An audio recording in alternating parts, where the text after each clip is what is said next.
Hello et bienvenue sur ma chaîne YouTube, je m'appelle Margot Guilbert et j'attends mon premier enfant. C'est trop bizarre de dire ça encore, je crois que je réalise pas trop. Et donc du coup c'est pour ça que je voulais vous faire cette vidéo aujourd'hui sur mon expérience et mes symptômes que j'ai eus lors du premier trimestre de ma grossesse. Un premier trimestre qui a été absolument horrible pour moi, malheureusement. Franchement, j'étais complètement démunie, je m'attendais pas du tout à ça. C'est vrai que je m'étais jamais vraiment renseignée sur la grossesse. J'avais conscience qu'on avait certains symptômes, mais je pensais pas que ça pouvait être à ce point aussi puissant. Franchement, du coup, j'ai cru que que c'était pas normal, que j'avais un gros problème. Et je me rappelle quand j'étais au fond de mon lit, je me suis fait la promesse de vous partager mon expérience. Ça m'a encore plus motivée quand je vous ai partagé sur Instagram ma grossesse et que vous avez été nombreuses à me faire aussi des retours sur votre grossesse, enfin le premier trimestre et votre grossesse en général, et que pour certaines aussi c'était pas très joyeux. Voilà, c'est vraiment le but de peut-être aider et rassurer certaines d'entre vous si vous passez par cette phase-là. Surtout parce que j'ai l'impression que dans la grossesse, on a tendance à partager uniquement les bons côtés et les jolis côtés, ce qui est compréhensible parce qu'on n'a peut-être pas envie d'avoir ce côté négatif. Mais je trouve que c'est quand même super important de partager aussi le côté un peu plus compliqué pour s'entraider et puis pour se rendre compte qu'on n'est pas forcément seul dans ces moments-là. Donc là actuellement moi je suis dans mon deuxième trimestre. Heureusement ça va beaucoup mieux. Bien sûr ça vient avec d'autres symptômes et d'autres préoccupations. Et si ça vous dit je vous ferai une deuxième vidéo à ce sujet-là. Donc sans plus attendre, on va passer à tous les symptômes que j'ai pu avoir pendant ce premier trimestre de grossesse. Donc déjà ça a commencé par une grosse fatigue, des grosses fatigues. Je me souviens par exemple que j'allais au sport et je faisais du body combat, et petite précision, je ne savais pas que j'étais enceinte encore. Et donc je faisais ma séance de body combat, j'étais à fond dans le sport. Et ce jour-là, impossible de suivre la chorégraphie et je trouvais ça bizarre. J'étais là, mais c'est pas normal parce que normalement la chorégraphie je la connais, et impossible, aucune énergie. Un autre moment qui a fait beaucoup rire Julian parce qu'il travaillait depuis la maison à ce moment-là, c'est que j'étais posée sur mon canapé à taper sur mon ordinateur et je me suis littéralement endormie sur mon ordinateur. Donc voilà, c'était assez drôle. Donc encore à cette époque-là, je ne savais pas que j'étais enceinte. J'avais du retard dans mes règles et en fait je mettais toujours ça sur le compte de mes règles. Je me dis ah oui non mais parce que ça va arriver, c'est pour ça que je suis fatiguée, etc. Après j'ai eu beaucoup de visites, donc du coup je me suis pas préoccupée de ça. Mais au bout d'un certain temps quand même, je me suis dit il y a un truc qui va pas, c'est bizarre. Alors du coup je me suis dit non mais il faudrait quand même que je fasse un test de grossesse. Mais Margot, toujours dans cette démarche de trouver le meilleur produit écologique, donc un test, je voulais en fait absolument trouver un test de grossesse biodégradable, sans plastique. Et je me suis souvenue, j'avais trouvé sur Instagram une marque de test de grossesse justement 100% biodégradable. Donc ça m'a pris à peu près une semaine pour retrouver le nom. Après j'ai vu qu'ils étaient plus trop actifs sur Instagram. Je suis allée sur leur site, le site il était plus actif. Je me suis dit c'est bizarre, j'aurais quand même écrit un message sur Instagram pour savoir s'ils faisaient une pause et que peut-être dans la production et que ça allait être relancé. Et j'ai pas eu de réponse et là je me suis dit bon, je vais devoir acheter un test de grossesse conventionnel en plastique. Tout ça je ne l'avais pas dit à Julian et on avait encore la famille qui venait et du coup je voulais pas faire le test pendant qu'il y avait la famille, les amis, etc. Donc j'ai encore attendu. Quand j'ai acheté le test elle m'a dit ah c'est mieux de le faire le matin tôt, donc je dis bon je vais attendre encore un jour. Et donc voilà, test positif forcément. Donc, et 3 jours avant de faire le test, j'ai commencé à à être vaseuse. Et j'étais là, ouais, c'est bizarre ça, mais sans prêter plus attention. Et du moment où j'ai fait le test, là ça, ça a été la catastrophe. J'ai commencé vraiment à avoir des nausées. Mais en fait, je m'étais jamais imaginé que ça pouvait être autant. Je savais que au premier trimestre, on pouvait avoir des vomissements, je sais pas, se sentir un peu mal, mais je pensais que, comme on dit en anglais, morning sickness, je pensais que c'était vraiment, on se levait, on n'était pas très bien, un peu vaseuse, et qu'après ça allait.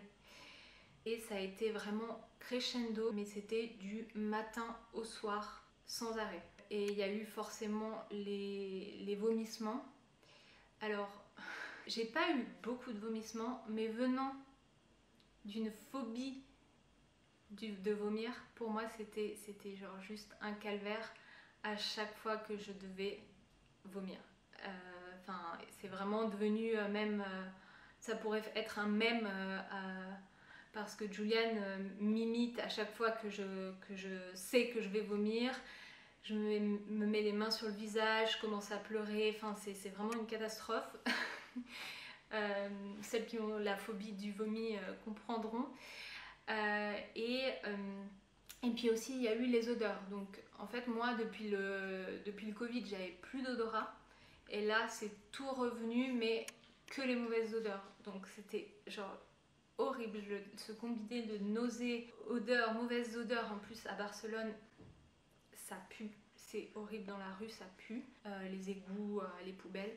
Ce qui est conseillé, c'est de prendre du gingembre, donc soit en biscuit, soit en tisane.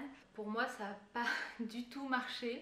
Au contraire, je me rappelle même vivement que Julienne m'avait fait une petite tisane au gingembre.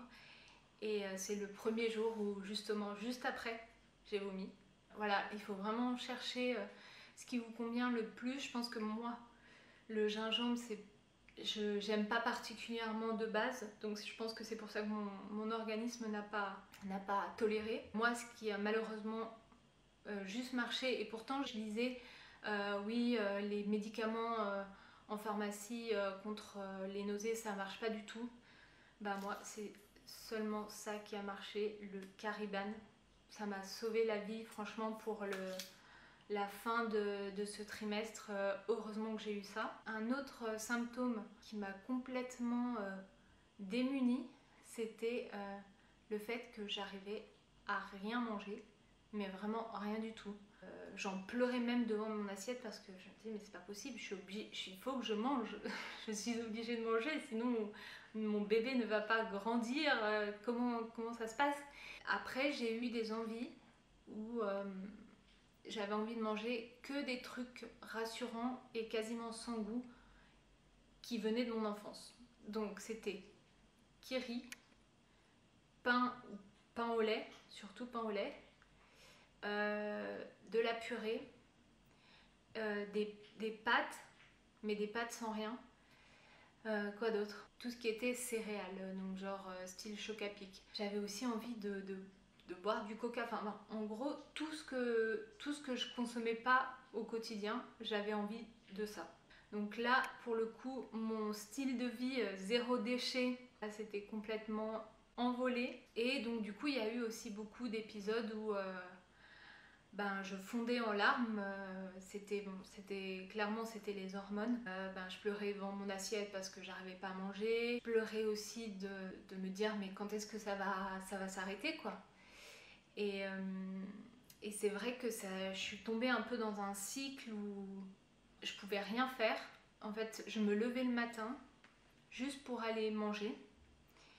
Et j'étais tellement fatiguée que je devais aller me recoucher. Je redormais encore 2 heures. Le seul truc qui me faisait me lever, c'était parce que je devais aller promener mon petit chien, Pipa. C'est grâce à elle que je pouvais me lever. Parce qu'il fallait bien s'en occuper. Alors je reprends parce que ma caméra s'est coupée. Donc je disais que oui, je passais toutes mes journées en fait au lit. C'était pour moi aussi la seule façon de ne pas sentir mes nausées du matin au soir. Mais aussi j'étais juste extrêmement fatiguée, j'essayais de travailler sur mon ordinateur, c'était juste un cauchemar, j'arrivais pas à tenir sur ma chaise. Du coup, c'est devenu un peu un cercle vicieux où bah, je faisais rien et ça tournait dans ma tête. Je pense que j'ai eu un déclic, le moment où je me suis dit non mais je peux pas continuer comme ça. J'ai l'impression que je suis en train de faire une dépression. Et je pense que ça a bien duré 2 semaines et demie. Et je me suis dit, non mais je peux pas continuer comme ça, il faut que je me reprenne en main. C'est à ce moment-là où j'ai commencé à me renseigner un peu sur la grossesse.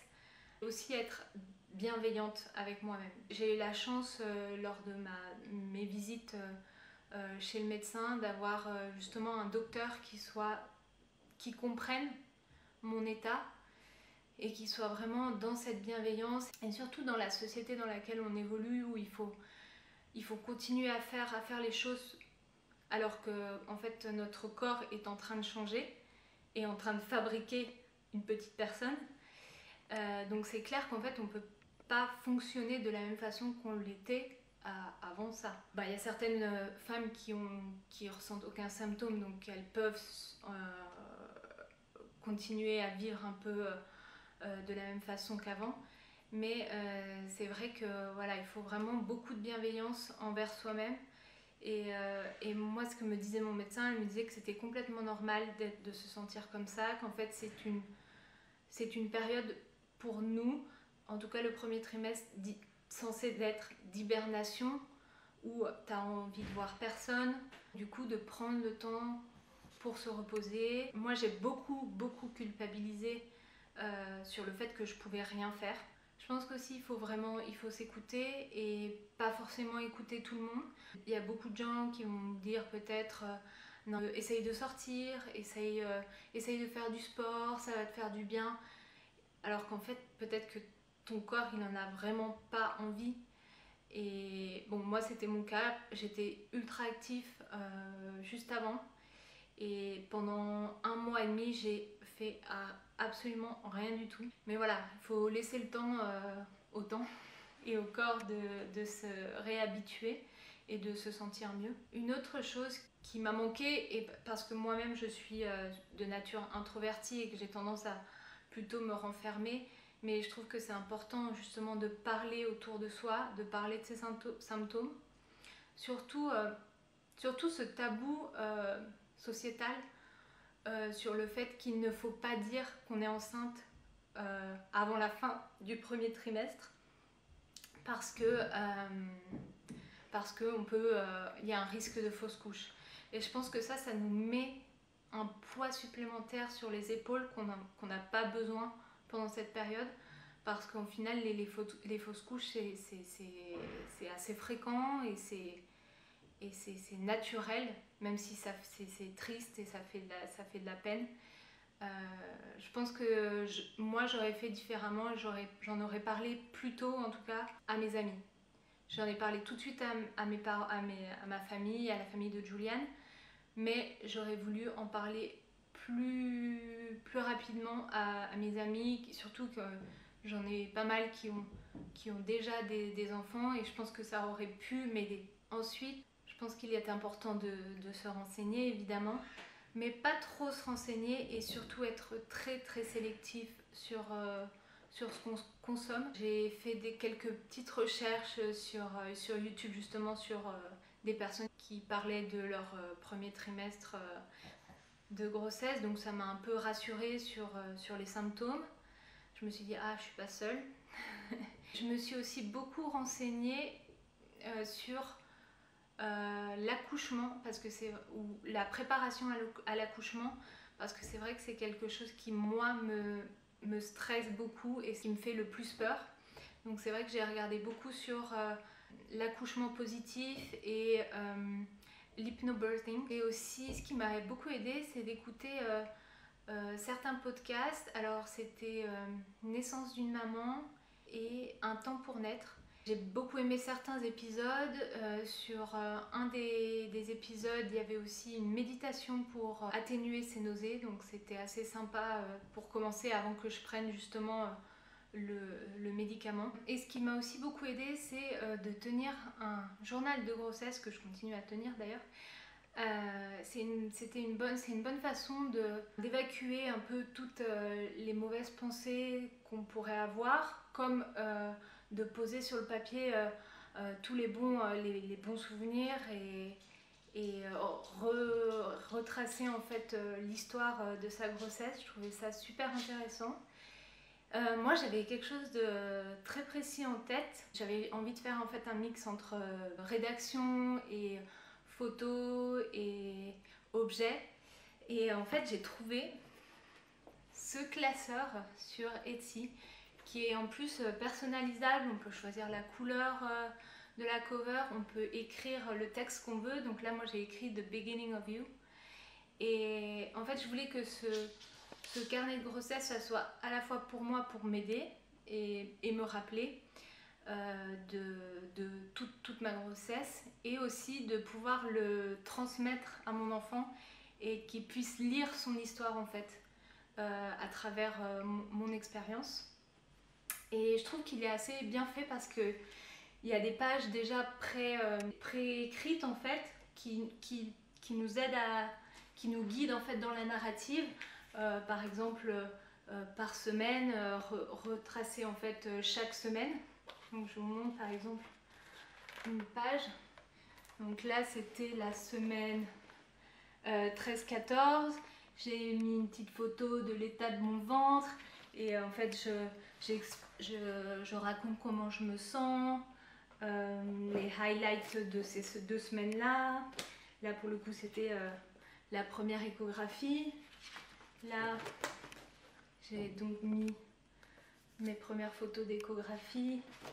Enfin, il est vraiment sympa et il y a des pages libres aussi où on peut en fait complètement écrire ce qu'on a envie. Et notamment, je vais vous montrer, j'ai écrit littéralement tous mes symptômes du premier mois. Voilà, c'est genre limite un roman, mais je trouvais ça important de le mettre sur le papier pour pas oublier. Et c'est surtout aussi ma maman qui m'a dit ah c'est vrai, t'as raison, il faut vraiment écrire parce que on a en fait tendance à oublier, et c'est quand même je trouve ça beau de pouvoir s'en rappeler. Donc voilà, c'était à peu près tout. Je pense que je vais m'arrêter là parce que sinon la vidéo elle va être à rallonge.